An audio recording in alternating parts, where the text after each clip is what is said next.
Hello, ladies and gentlemen, welcome back to SuperCoach Edge, and we are back to review the Week 9 happenings, performances in SuperCoach NFL. So let's get into it straight away and check out how we went. Well, I ended up scoring a 490, which I thought was kind of a little bit below par, but as it turned out, was slightly above par because ended up rising 678 spots to now sit ranked 1,936 overall. And I think that's now the second highest spot in terms of ranking that I've had across the season since week 1. So we are making steady ground.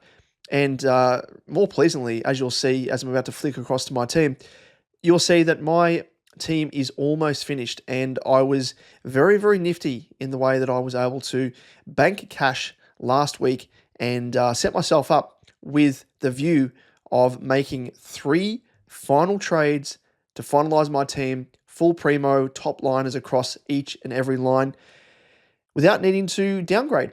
So let's, with that, have a look at my team.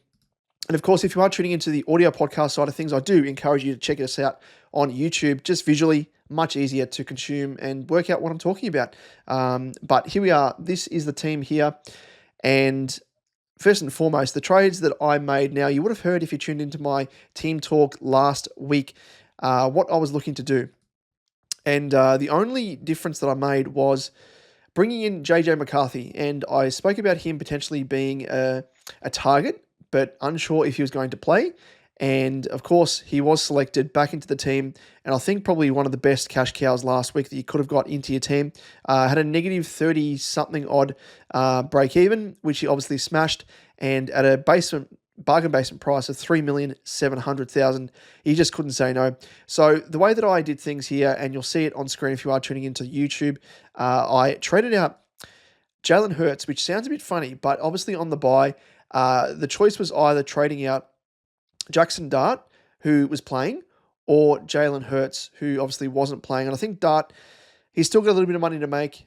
He had a negative break-even or low break-even last week and was always going to make money. Whereas I think Jalen Hurts has kind of hit his peak.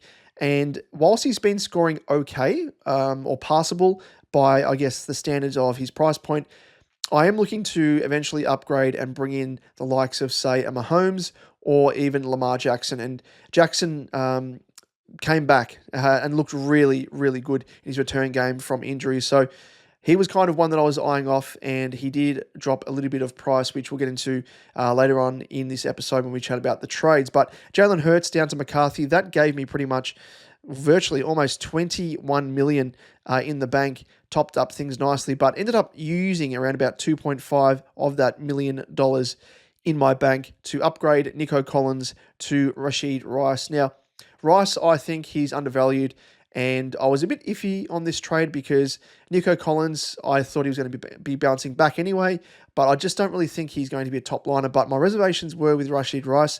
I just don't know if he's a genuine top liner, but he's just really going from strength to strength. And I think, as I said, his value, and I just couldn't say no to that. So got swindled into it virtually by myself, no one else, of course.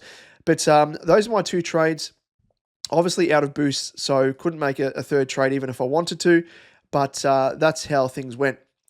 We will, of course, go through, if you are, again, tuning into YouTube, you'll see I've got 1, 2, 3, 4, 5 players on the bye heading into week 10, which we do have a little bit of a plan for. One of those players, obviously, that we just brought in Rashid Rice being on the bye, but we did plan for this. So I'll get into that a little bit later. But first and foremost, let's just quickly go through the performances of each player line by line. So first up, we had, of course, Josh Allen, our perma captain, 56. Very, very happy with that. I mean, that game started very, very slowly. Both him and Mahomes just weren't really doing anything of note. And as it turned out, Josh Allen just really broke the shackles. Unlike Mahomes, who struggled for most of the game, as you'll know if you were a Mahomes owner. But yeah, did really, really well. And at 56, I'm very happy with as a captain.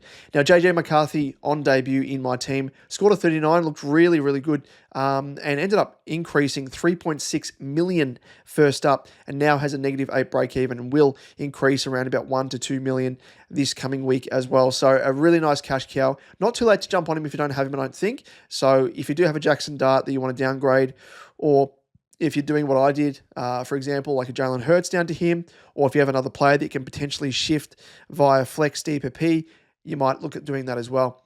But looking at the running backs, CMC, 63, really repaid the faith and paid us back, because last week we got him into our team and he had his lowest season score to date with 16, but then busted out the 63, which was the second highest of the season, and went up 1.1 million. So he's a keeper. We don't really care about him and his price fluctuations if they happen. But yeah, that's the reason why we got into our team, is that 63 that we saw on the week just gone. Bijan Robinson, 27, again, a keeper, averaging a 36.5, and top liner. If you don't have him in your team, which I think a lot of people already would, in 47% of teams, there you go. If you don't have him in your team, look to get him in, because he is a genuine top liner. Now, we have Javonte Williams from the Cowboys. I think this is probably his lowest score or thereabouts for the season. Almost his lowest score for the season. Scored a 13, his second lowest. His lowest was a score of 11 against the Panthers in round 6. But, he's the way that the Cowboys offense runs. They obviously sling the ball as much as they can. And likewise as well, they run the ball. They're a really, really high-octane offense. And I'm not too worried about Javonte having a little bit of an off game. He's had a really, really breakout season. Really nice to see. But do we move him on? That's the question. I think the one sort of spot or weak spot in my team is this next player here in Vidal, who ended up bringing into my team to cover, who was it, Hampton, I think it was, his teammate from the Chargers, and, has made bulk cash. He's made $5 million on the dot so far across 5 games, but he's not really an on-field scorer. And with Hampton, does he come back within 2, maybe 3 weeks? When that happens, you think Vidal will at least lose a lot of the snaps that he is getting. So, now he's off the back of a score of 6. His break-even now does rise ever so slightly. Comically enough, he's still a 4, so he's still going to make us money. But again, could you rely upon him on field? That's the really big question here. Yes, he's a cash cow. He will make money, but is he busting out the consistent scores that we want from week to week? So something to keep in mind. But one guy who has been a really nice option and a really nice cash cow at that is Ashton Genty. Now, he's had a little bit of a rough patch in recent weeks. I ended up benching him. I mean, he had a down week against, of course, the Chiefs with a score of 7, then had the bye, and then came back and smashed out a 34. And I think from what we've seen, apart from maybe his second and third games where he scored 11 and 12, he's looked really good. 21, 64, 26, 31, 34. So really around about the average of what we're hoping to be almost a keeper category, but not quite there as yet. So could we use him as a stepping stone to a genuine keeper? Something to keep in mind and something we'll chat about a little bit later. But alongside him on the bench is Henderson from the Pats, and scored a 21. Long time coming, because he's had a really lean patch of games in recent times. He scored since week 5. He scored a 6, 7, 1, and 11. So really has gone off the boil, but not to worry. I mean, he's not really worth that much money to worry about trading him in and whatnot. Just keep him on your bench. Once he takes over the RB1 position, which I think probably will happen at some stage this season, then, we're going to head to the moon in terms of the money that we're going to make with him. So we'll wait and see with him, but no real rush to move him on. In terms of the wide receivers, we have Jamar Chase, scored a 28, and again, keeper, averaging 33 for the season, and probably will increase. And no doubt, I think probably, we have confidence that will increase across the course of the season, such as the quality of the man. Now, we have Smith, Najigma. He's just another guy who's having an insane season. Went up 1.1 million as well off the back of a score of 35. Has increased 7.2 million in total, and is the second highest scoring wide receiver this season. So he is someone that you want in your team. He's in 33% of teams. If you don't have him, get him in. That's all I'll say. Now, Rashee Rice, we brought him to our team, obviously. 33, looked really, really good, and averaging nicely, 37.7. That's right up there in terms of the highest wide receiver averages. So justifies really me taking the punt on getting him into my team. A little bit of a risk, but he has scored in his first 3 games, 39, 41, and 33, looking really, really good. And, I mean, what can you ask for? In a Chiefs offense that's going to really be throwing the ball his way via Mahomes, who's in almost career best form or thereabouts, you can't go too wrong.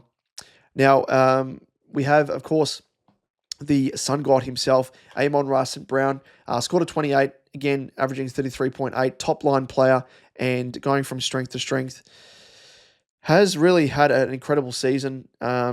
He's the third best averaging wide receiver, in terms of, I guess, his rank, you'll call it that. So, yeah, he is someone that I'm really, really happy that we got into our team. And a lot of these players as well, we've got them in at points where they've been at a really nice price point. I think we had to pay overs on Najigba, but apart from that, a lot of these guys we've got in at a bargain basement price. Either they had dropped in price or they started the season at a very nice price point, and we foresaw the fact that they were going to go up in price. So we got him, at that cheap price point. Now, CeeDee Lamb, 24, thereabouts. I mean, it was below par from him, working his way into the season, I think, and not too displeased with that anyway. Pickens, 21. In terms of the weak points that I have in my wide receiver position, he's probably one of them, and would be probably someone that I would look to upgrade. Since CeeDee Lamb has been back, which is, I think, the past 3 weeks now, he scored a 20, 22, and 21. Prior to that, he's had those big scores of 54, 58, 30, and 30. So I do think that this is impacting him in some way. Yes, it's not impacting him greatly, but it is impacting him in terms of the amount of maybe, targets and good targets that he's getting from his quarterback. So something to keep in mind, and something that I am keeping in mind, especially considering that he is on the bye this week, and we need to trade out someone on the bye or upgrade in order to prevent us having a virtual donut. But we'll chat about that a little bit later. Now, on the bench, Odunze, actually played. He was registered as did not play, but it is because he didn't score any points at all, and that's just the way that SuperCoach NFL works this season. If you don't score any points, you are considered not playing. He had targets coming his way, didn't make any catches at all, and had a big fat donut to round out the week that was. McMillan scored a 13. We will be sort of leaning upon both of these guys heading into week 10 to cover our guys on buys. Guys on buys. Jeez, how's about that? Poe didn't know it. On the tight ends, we had McBride with a 28. Very, very nice. Above his season average of 25.5. Warren, a 10. Bit down on production from him. We do consider now, do we think about maybe moving him on to a Brock Bowers who has returned from injury and scored a very, very nice score first up? And obviously as well, Gadsden, the second from the Chargers, still making us bulk coin. Went up 2.4 million on the week gone and has increased 8.2 million in total and only owned by 7.1% of the competition. But, you can't have them all, of course. But he is looking to be a very nice cash cow and someone that we may look to use to cash in at some point later in the season if need be. But aside from that, looking like very nice cover if we need to utilize that. And then on the kicking front, we have Tyler Loop with an 8. Ended up playing him ahead of Beauregales, who scored a 12. So 4-point difference there, but, 4 points. It is what it is. In terms of the defense, we went with the Pats. I think they're the best scoring defense of any team so far this season they were higher than 15.8 heading into the week, but scored a 2. Disappointing there, and San Fran didn't do much better, only slightly better, double it in fact, which sounds good, but only scored a 4. And then in terms of our flex, spoke about it earlier, but Jackson Dart, 54. This bloke is doing really, really well, considering that a lot of his, first choice wide receiver corp aren't available. They're injured. We know Neighbours is injured, and, sort of second, third string. So he's doing an incredible job to score as well as he is scoring. And yeah, just really someone I think that I'm hesitant in moving on at the moment because he's in such good form. Has a low enough break even as well where he could still make us money. He's got a break even of 14 and 15.3 million in total, 2.9 million went up, increased on the week that was. So looking really good, really, really good. But I mean, the end game for us, I think, is trying to bring in one of the top line quarterbacks. That would be Lamar Jackson and also, or maybe potentially a Mahomes. But with that, ladies and gents, let's quickly go through our trades. This is going to be a quick fire episode, this one. Now, I spoke about it earlier. We do have 4 guys on the buys in wide receiver, in Rashee Rice, Pickens, Lamb, and Chase. And we have 1 in the form of Javonte Williams on the buy as well in our running back position. Outside of that, everyone else is playing. So what are our options here? Well, I think we need to obviously either think about trading out Williams or benching him, playing Genty, and then maybe trading out Vidal. You know, he's got some money to make for us still. He's got a break even of 4. But if we look ahead beyond the week coming, his break even is going to increase massively if he only scores a 20. Now, he's only averaging a 20 on the dot at the moment. So if he scores a 20 in week 10, in week 11, his break even increases from 4 to 27. So would need a nice score or a consistent score back-to-back 20s wouldn't be too bad. That'll reset his break even to 11. But of course, he does have the buy in round 12. So that's probably the time to try and move him on. So the question is, will he make enough cash over the next 2 weeks before he goes into his buy, which by that stage, Hampton may return. I'll have to check on his return timeline. But if he returns, he's not going to really have any use for us either way. Even off the bench as well, he's going to have a decreased amount of snap count and so on and so forth. So we'll have to think about that. Genty, on the other hand, as well, he is priced around about 15 million or 4.5 million, we'll call it, more than Vidal. So a fair chunk of coin difference there that you can really use as a stepping stone up to, a better player, but also it means you don't have to, fork out an extra, 4.5K to put on the head of Vidal compared to trading out Genty. So that's our first consideration. I think what we will be doing is trying to keep Genty for as long as we can. I think, it's underrated to, a lot of people out there tend to trade out guys at the highest price point, rookies that have I guess maxed out their cash generation, which is fair enough. But doing it at the expense of not having quality cover on the bench is something that I think can be fraught with danger. And that was a strategy that I kind of went with in AFL SuperCoach, and it paid off handsomely for me in the back part where we had injuries, suspensions, everything else. So I think I might be continuing that game plan here. Yes, it costs a little bit more money, but we'll see if we can do it. And we might punt Vidal a little bit earlier than what we want to. But, he's increased 5 million. That's 5 million that we didn't have in our kit bag. So not the end of the world. And what it will mean as well for this week, obviously, is we will be subbing out Williams for Genty and then trading Vidal to a big dog. And the big dog that we don't have is JT, Jonathan Taylor. So we may think about getting him in, coming off the back of a, albeit pretty down week from Taylor, but we'll chat about him a little bit later. But first off, let's just have a look at the wide receiver position as well and see how we can cover these 4 guys on the buy in Rice, Pickens, Lamb, and Chase. Now, of these guys, we are not trading out Chase. We're not trading out Rice. Obviously, just brought him in. We're not trading out Lamb. We started with Lamb. We traded him out, traded him back in again. We're not doing that. Sam Brown's an absolute gun. And Najigba as well is looking absolutely incredible. So Pickens, I think, is probably that, as I spoke about earlier, I think he's going to have, his average that he has had will regress, I think, just due to the fact that Lamb is back in the team. It's going to impact him, has been impacting him ever so slightly over the past 3 weeks, and that I can't deny. But on the bench, Odunze, he comes on field for either Chase, Rice, or Lamb. And McMillan will as well, so he'll come on field. And that still means that we have 2 guys on the buy on field. And we can't have that because it means that we will obviously gobble a donut. We will lose our flex player, that extra player, or extra player spot, and we will be gobbling a donut. We can't have that at all. So we need to trade out a Pickens. I was kind of in 2 minds about keeping him anyway. And the one guy that I am keen on, I had in my team a few weeks ago before he went down with injury. And I was, as you would have heard in my team talk video a couple of weeks back, that Puka Nacua, who I had in my team, the plan was to trade him out. He would come back with a high break even, lose some cash, and then I'll get him in at a bargain, price point. So we have in the bank as well, I didn't mention this, 23 million $280,000. That's a lot of money to have in the bank, but obviously that came via Jalen Hurts to McCarthy.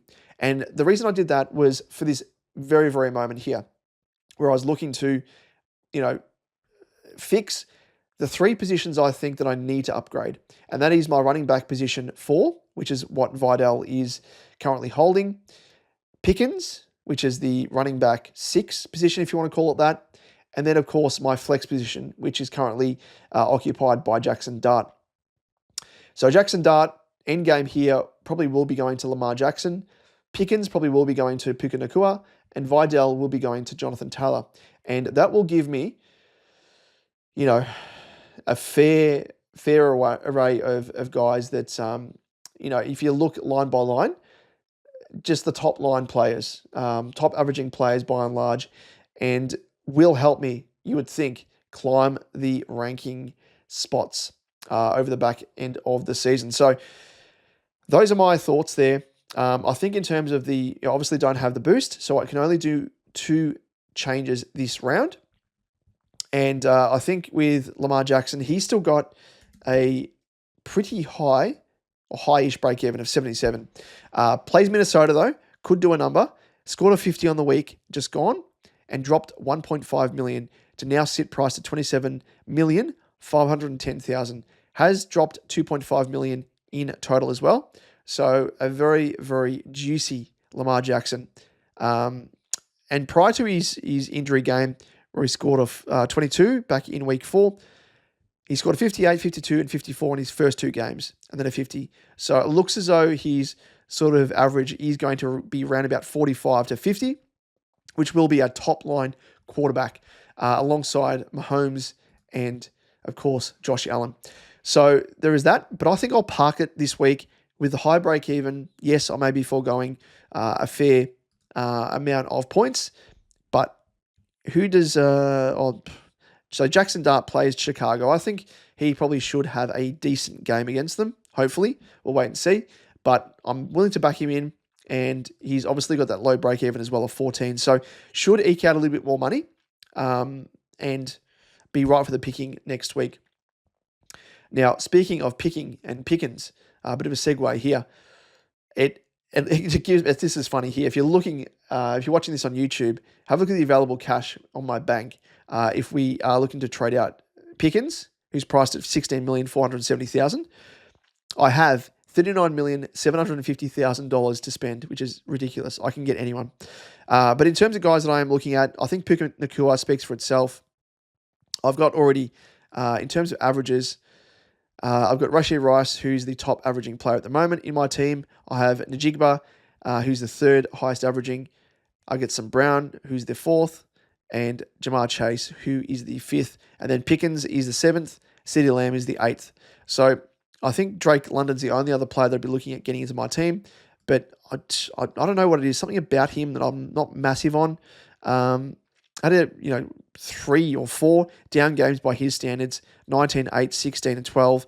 And then he's had 42, 53, and 68. So don't really like that variation in his scoring. Whereas I think Puka Nacua, he is just an absolute machine. And what I was worried about, in terms of trading him out, was I wanted to see on return how he looked. And he looked really good, scored a 38, and I think he will be going from strength to strength from here on out. He had, 2 weeks off, and he's come back very nicely. I mean, albeit against the Saints, who are struggling, that's fair to say, for this season. But I think he is someone that, hands down, you need to have in your team. Because outside of that, there's no one else that really sticks out to me that will be contending as a top 6 wide receiver. So he comes into my team, and the difference in price point there from Pickens to Nacua is around about, $3,310,000. So if we complete that trade, that leaves us with $19,970,000, and that means we only have Jamar Chase on the buy of our wide receivers. So yes, it's not ideal because we still have a guy on the buy, but we did this the other week, and all it means that we don't have that extra player, virtually the flex player, to take over the lowest scorer in our team. We're going to have to gobble up whatever it is, which isn't the end of the world. I think, we're playing still 2 quarterbacks, and that kind of makes up any shortfall that we have across the team. And more often than not, it's going to be, the defense or the kicker score that really drops out. So the difference there, you might have a player. So if we're using McMillan as an example there, if he scores the 13 next round and, Tyler Loop, for example, scores an 8, well, we're going to have to gobble up both of those, obviously. But, it's only a 5-point difference there. If we say, for example, had McMillan in our team there, taking over as the second lowest scorer. So, that's just something to consider. But Puka Nakua, I think, just really sets things up and means that we don't have to touch our wide receiver again for the rest of the season. Knock on wood, of course, that we don't have any injuries from here on out in that position. Outside of that, Vidal. Now, with $19,970,000, we could easily go Jamar Williams up to Jonathan Taylor. Could we do it with Vidal? Because what we need to keep in mind as well is we want to make these next moves, of course, Puka Nakua, Jonathan Taylor, and Lamar Jackson, over 3 trades and not having to make a downgrade in order to afford things. Because if we can do it in 3 trades, it means that we have 5 trades up our sleeve for the remainder of the season. That would be the next 7 weeks after this week to then... Oh, no, 8 weeks. 8 weeks. It will be, because 11, 12, 13, 14, 15, 16, 17. Yeah, 8 weeks. So five trades over the next 8 weeks. Not ideal, but, it's break glass in case of emergency type stuff. Very much like an AFL SuperCoach, as we know. So that's just something that I have in the back of my mind there, not burning through trades and having my team set up as early as we can. We're now past the halfway point of the season. So now's the point where we need to be finalising our team. So let's see if we can do it with Vidal. Going to Jonathan Taylor. Of course, we have $28,930,000 in the bank. We can just afford Jonathan Taylor, who's priced at $27,450,000. Now, the only issue here is if we were to go for him next week, we would not be able to afford Jackson Dart to Lamar Jackson in one trade. So it makes me wonder, if we go down this route, we'll have to obviously cash in someone like a Gadsden or a Borogalis or someone else down to a lower price player to then afford Jackson Dart to Lamar Jackson. If we just have a look quickly at what Lamar Jackson is priced at. Now, he's priced at $27,510,000. Jackson Dart is $19,600,000. So if Jackson Dart goes up, another million, potentially, that's $20,600,000. We're still, just a touch under $7 million away from trying to get Jackson into our team. So can we do it if we go, for example, my original, option of going for Javonte Williams? It means that I have to keep Genty on field. For, the foreseeable future. But if we go Javonte Williams to Jonathan Taylor, that leaves us with $8,310,000 to then put on the head of Jackson Dart next week to easily afford Jackson Dart to Lamar Jackson in one trade. But is it a bit sideways going Williams to Taylor? I mean, it's an upgrade, I think, personally. I think Taylor's going to more often than not have the consistency, which he has shown. He's in MVP type form, bar the week just gone, where he didn't have the best form line.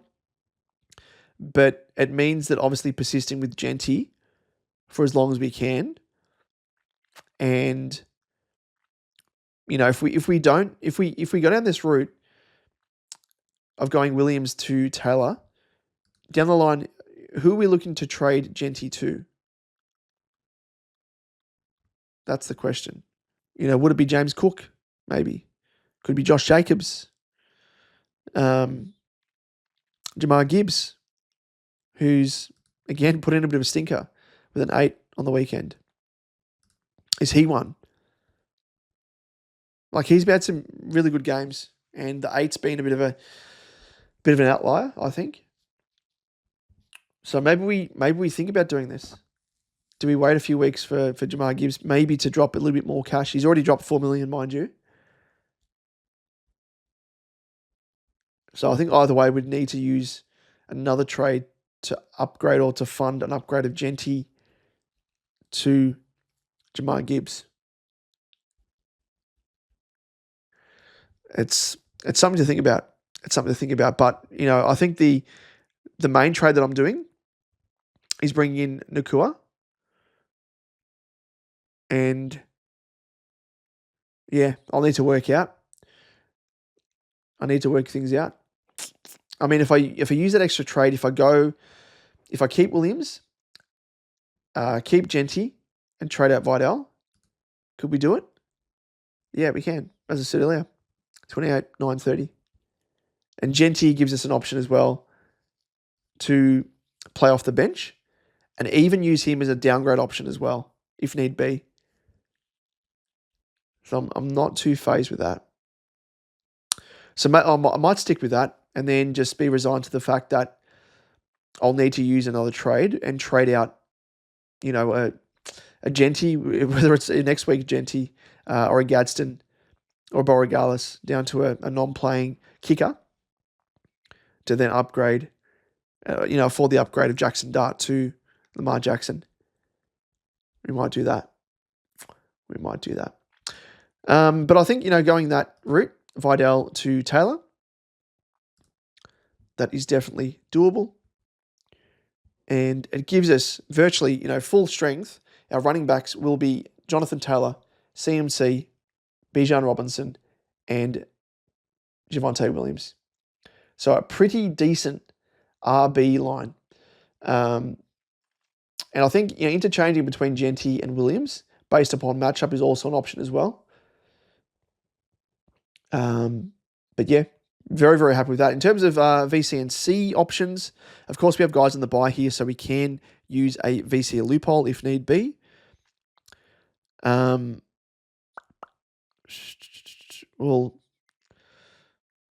do we put the VC on Taylor? Plays the early game on Monday, and Buffalo play at 5 a.m. So should be enough time there, you would think, hopefully, to make a decision to, either lock in Taylor's score or roll the dice. I say roll the dice comically on Josh Allen as our C.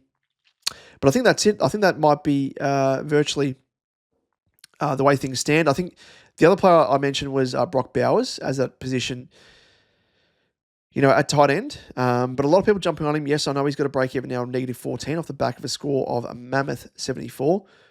Can we trust him? Because we can't have short memories. He's score lines to date, 25, 12, 15, and 14. So I don't have any confidence in him any more than what I do with Warren and Gadsden even, as sort of that backup option off the bench. So I think I'm pretty happy enough with the way things stand. Yeah, that's pretty much it. That's my team, ladies and gents. Any comments and questions, as always, let us know in the comment section down below if you are watching us on YouTube. Likewise as well, if you are watching us on YouTube or you are tuning in via the audio podcast and you'd like to hit us up directly, feel free to do so on Twitter. You can find myself at DamoJ88, and likewise as well, you can find us at SuperCoach_Edge. And we will be obviously more than happy to help you out and chat about all things ball. But that's it, ladies and gents. Thanks as always for tuning in. I hope you had an incredible round of week 9 in terms of scoring. Let us know your thoughts of what moves you're looking to make this coming week. Are you going to bring in Lamar Jackson early? Are you going for a Jonathan Taylor like myself, even though he's kind of an overinflated price, but you need to get him into your team? Let us know, and always keen to hear your thoughts. Well, that's it, ladies and gents. Thanks as always for tuning in. If you are enjoying as well our content, feel free to hit that subscribe button on your way out. And until next time, we'll catch you in the next one.